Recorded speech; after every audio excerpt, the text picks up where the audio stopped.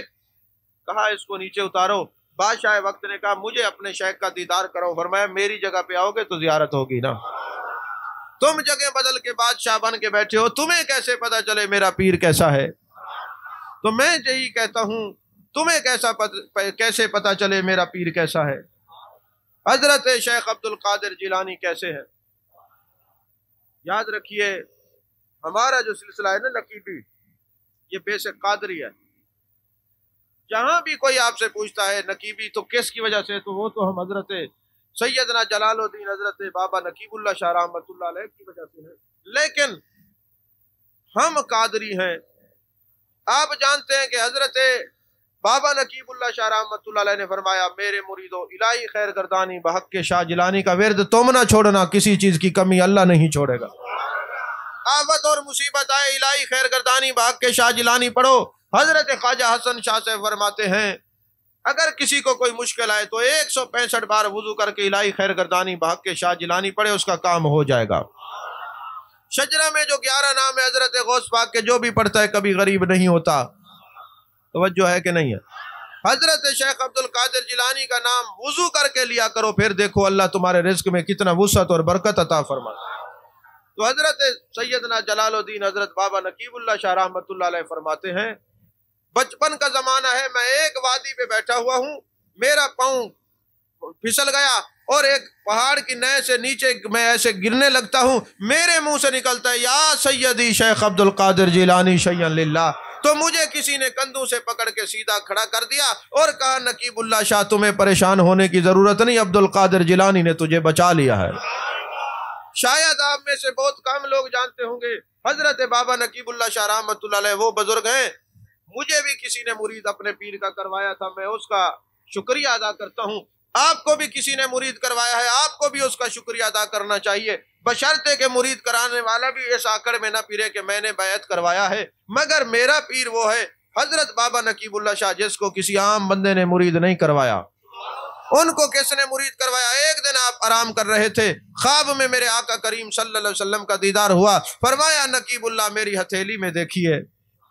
جیسے ہی میرے بابا جی نے ہتھیلی میں دیکھا خواجہ حسن شاہ صاحب کی صورت نظر آئی. فرمایا یہ تمہارے پیر ہیں. میں تو برملا عرب و عجم میں ہر جگہ کہتا ہوں یارو کسی کو کسی نے مرید کروایا، کسی کو کسی نے مرید کروایا. جس پیر کے ہم مرید ہیں ان کو کسی عام نے نہیں، میرے آقا نے مرید کروایا ہے، جان کائنات صلی اللہ علیہ وسلم نے بیعت کروایا ہے. توجہ ہے کہ نہیں ہے؟ عزیزان محترم، بہرحال ہم قادری ہیں اور قادری ہیں اور قادری ہیں، غوث اعظم کے مرید ہیں. غوث اعظم سے محبت کیجیے. یہ جو اعلیٰ سوشل میڈیا پہ بیٹھے ہیں ان کو مت سنیے، آپ کے ایمان کا بیڑا غرق ہو جائے گا. جب تک قرآن میں یا ایھا الذین آمنوا اتقوا اللہ وکونوا مع الصادقین موجود ہے، صادقین بھی موجود ہے. الا ان اولیاء اللہ لا خوف علیہم ولا هم یحزنون موجود ہے. آپ پڑھتے ہیں نا، جب آیت موجود ہے، یہ نشانی موجود ہے، تو یہ صورتوں کی نشانیاں بھی تو موجود ہے نا. کاش کہ تیرے دل میں اتر جائے میری بات. اللہ ہم سب کو اولیاء، اصفیاء، ازکیاء، نقبا، نوجبا کی محبت نصیب فرمائے. پورا مہینہ آپ نے محبوب علیہ السلام کا ذکر سنا ہے، اور پورا مہینہ جو لوگ ساتھ ساتھ رہے ہیں وہ ہماری نظر میں ہم ان کو بھولے نہیں. انشاءاللہ بغداد شریف سے واپسی پر ہم کوئی آستانے پہ پروگرام کرائیں گے. حضرت سیدنا شیخ عبد القادر جیلانی رضی اللہ تعالیٰ عنہ کا عرس کروائیں گے. اس عرس پہ جو روزانہ آتے رہے ہیں غوث پاک کی برکت سے، میرے آقا کا ذکر سننے ڈیلی آتے رہے، ان کو کوئی عشق پر ایسی کتاب دیں گے جب وہ پڑھتے ہی میرے آقا کا دیدار نصیب ہوگا. تو یہ نہ سمجھیں کہ ہم آتے رہے تو ہم ایسے آتے رہے، نہیں نہیں. تم کہتے ہو ہم آتے رہے، میں کہتا ہوں میرے آقا تمہیں بلاتے رہے، کیونکہ آتے ہیں وہی جن کو سرکار بلاتے ہیں. آتے ہیں وہی جن کو سرکار بلاتے ہیں۔ کتنی خوش قسمتی ہے، کوئی ہوٹلوں پہ، کوئی سینما پہ، کوئی کہاں کہاں بیٹھا رہا اور آپ پورا مہینہ محبوب کے ذکر میں آتے رہے۔ مجھے آپ لوگوں کی زیارت کر کے بڑا سکون ملتا ہے، یار یہ میرے نبی کے دیوانے ہیں، مستانے ہیں، پروانے ہیں، یہ میرے نبی کے سچے عاشق ہیں۔ گھر بار چھوڑ کے لوگوں کے تانے برداشت کر کے پھر بھی روزانہ والضحیٰ کے چہرے کا ذکر سننے کے لیے آتے، واللیل کی زلفوں کا ذکر سننے کے لیے آتے، ما زاغ البصر وما طغیٰ کے کاجل والی آنکھوں کا ذکر سننے کے لیے آتے۔ کچھ لوگ تو صرف اپنے گھر میں نظر آتے ہیں، لیکن یہ عاشق جہاں بھی میں گیا ہوں گھر گھر میں نظر آئے ہیں۔ نہیں سمجھے میں نے کیا کہا ہے؟ یہ عاشق جو ہے ان کی دنیا ہی کچھ اور ہے، ان کی خوراک یہ ہے کہ اپنے محبوب کا ذکر سنیں۔ کیوں؟ یہ راز جان چکے ہیں، قبر میں اسی نبی کی شفاعت سے ہمیں چھٹکارا ہوگا۔ پل سرات سے گزر رہے ہوں گے، ادھر سے ہم گزریں گے، ادھر محبوب فرمائیں گے رب سلم امتی، رب سلم امتی۔